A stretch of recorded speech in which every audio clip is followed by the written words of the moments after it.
ini contohnya adalah pemanfaatan botol air soda untuk dijadikan sebagai pot tanaman, juga untuk membuat estetik dinding pada eksterior. Bisa dicoba di rumah. Nah, ini ada salah satu dari contoh, banyak sekali. Ini tergantung pada kreativitas kita untuk mengolah sampah-sampah yang ada di sekitar kita.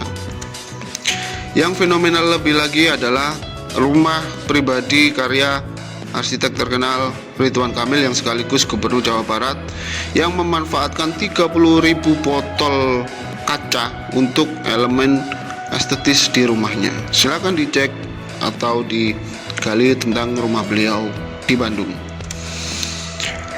Untuk sampah organik, nah, kita sering melihat pemandangan seperti ini di pasar ya, apalagi pasar tradisional.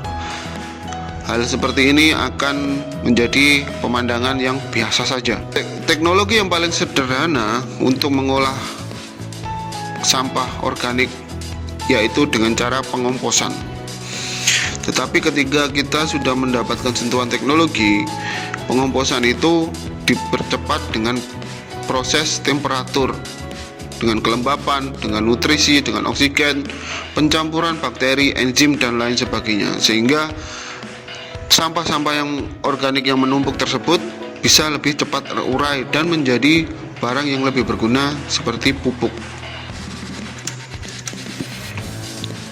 Kemudian cara pengolahan yang lain untuk sampah organik adalah dengan cara teknologi insenerasi atau pembakaran. Dari mulai insenerator modular yang sangat sederhana, yaitu pembakaran di kecil-kecil, hanya tungku, belum tuntas, boros bahan bakar, dan tanpa pengendali pencemaran udara satupun, sampai insenerator super canggih dengan sarana pemanfaatan energi panas bekerja secara mekanis otomatis. Atau yang selanjutnya adalah proses anaerob atau gas bio. Untuk rumusannya, 1 meter kubik gas bio CH4 gas metana 50% sama dengan 5.500 kilokalori, ekuivalen dengan 0,58 liter bensin, atau dengan setara dengan 5,80 kilo WH listrik. Digester skala komersial di Valorga, Prancis, produksi biogas sama dengan 140 liter per kilogram, atau kering sampah dengan 65% metan. Jadi ada yang namanya dengan bantuan anaerob, proses anaerob, yaitu proses untuk membuat sampah itu menjadi gas bio. Ini akan menghasilkan sama dengan kayak 0,58 liter bensin.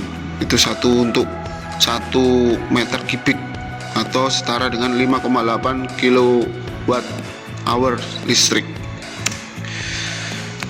Nah, ini dari sumber artikel yang ada, yaitu ada sebuah gerakan atau ada sebuah ide sampah pasar tradisional sebagai sumber energi alternatif bagi masyarakat Provinsi Bengkulu oleh Sinli Evan Putra, karena melihat bahwa sampah aerob atau sampah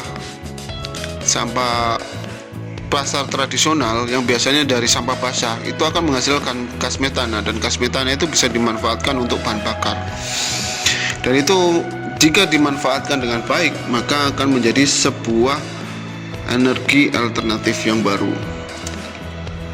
Nah, contoh sederhana juga pemanfaatan teknologi yaitu penampung biogas. Jadi ada skema di sini, kita melihat bahwa sampah yang dihasilkan diinput di sini, kemudian dia akan dia akan masuk ke dalam digester, tempat proses anaerob. Di sini bakteri yang akan bekerja di situ, proses anaerob. Kemudian dia akan menghasilkan gas dan penampungan biogas. Gas yang dihasilkan ini bisa dimanfaatkan sebagai teknologi atau sumber tenaga yang baru, sumber energi yang baru. Secara ilmiah, biogas dihasilkan dari reaktor sampah pasar tradisional ini adalah gas yang mudah terbakar, flammable, Nah, biogas, jadi sampah yang membusuk, apalagi sampah organik itu akan menghasilkan gas yang mudah terbakar. Gas ini dihasilkan dari proses fermentasi bahan-bahan organik oleh bakteri anaerob. Bakteri yang hidup dalam kondisi tanpa udara seperti Pseudomonas, Flavobacterium, dan Methanobacterium. Itu adalah bakteri-bakteri yang mengurai sampah-sampah organik. Bila sampah-sampah basah tersebut membusuk akan menghasilkan gas metana. Jadi jangan heran sampah itu kenapa dia baunya menyengat, karena yang dihasilkan adalah gas metana. Gas metana ini mudah terbakar. Kita bisa melihat contoh kasus seperti ada septic tank yang meledak. Itu sama aja karena di situ terjadi proses anaerob yang menghasilkan gas metana. Dia juga punya sifat yaitu mudah terbakar. Gas metana terkenal luas sebagai bahan bakar ramah lingkungan karena dapat terbakar dengan sempurna sehingga tidak menghasilkan asap yang berpengaruh buruk terhadap kualitas udara. Karena sifat tersebut, gas metana merupakan gas bernilai ekonomis tinggi. Dari 5 ton bahan baku sampah pasar tradisional yang diolah melalui teknologi anaerob akan menghasilkan 0,9 sampai 1,8 meter kubik biogas per hari. Dengan jumlah biogas yang demikian, maka cukup digunakan untuk memasak bagi 20 warung di sekitar rumah, di sekitar pasar. Apabila jumlah bahan baku yang digunakan lebih banyak lagi, maka biogas tersebut dapat dimanfaatkan untuk keperluan bahan bakar genset, penggerak turbin, pembangkit listrik tenaga uap. Jadi sampah yang dihasilkan jika pengolahan dengan bagus gas metana tersebut, 5 ton sampah yang dihasilkan pasar tradisional itu menghasilkan 1,8 meter kubik biogas, dan itu bisa untuk membuat kompor menyala 20 warung. Sekarang limbah rumah tangga. Nah, saya mengambil contoh, ini adalah foto di sebuah perkampungan, Kampung Naga di Jawa Barat. Mereka ini terkenal dengan kearifan lokalnya, yaitu sangat mencintai dengan alam yang mereka jaga, termasuk hutan dan lain-lain. Bahkan pembuangan mereka saja itu diolah lagi dengan cara tambak-tambak seperti itu. Walaupun terkesan menjijikan, tetapi itu adalah cara mereka untuk mereduce atau mengurangi dampak sampah yang mereka hasilkan. Nah, seperti ini ada sketsa seperti ini. Sampah manusia atau limbah manusia yang dihasilkan jika ditampung menggunakan biogas tank, itu dapat menghasilkan gas metana yang dapat menjadi energi alternatif. Sampah basah ini skemanya, kemudian ada di disgusting slurry, kemudian ada penampung untuk yang luberannya, dan hasil anaerob, hasil pengolahan bakteri anaerob ini menghasilkan biogas, yaitu gas metana.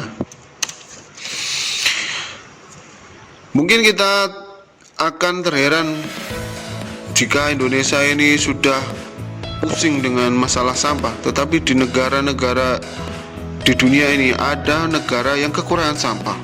Bahkan mereka harus mengimpor sampah untuk dijadikan bahan baku listrik mereka. Mereka mengimpor sampah-sampah dari luar negeri. Coba kita cek. Ini negara indah yang bernama Swedia. Swedia ini dari National Geographic. Swedia adalah negara yang kekurangan sampah.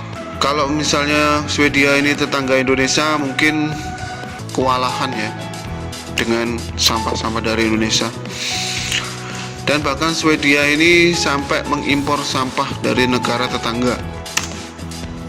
Nah, ini Swedia harus menghasilkan sampah. Mereka diharuskan menghasilkan sampah rata-rata 800.000 ton setiap tahunnya.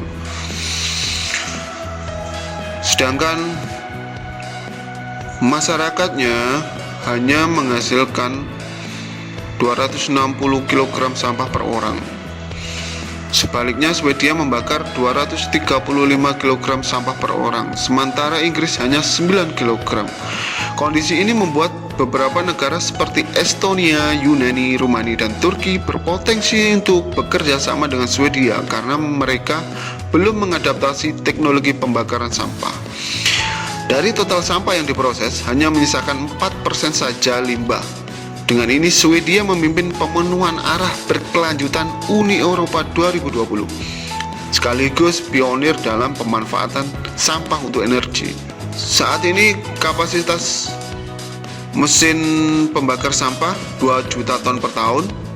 Ini akibat dari pemberlakuan kebijakan pembatasan pembuangan sampah oleh pemerintah dan mulai diterbitkan larangan menumpuk limbah organik pada 2005.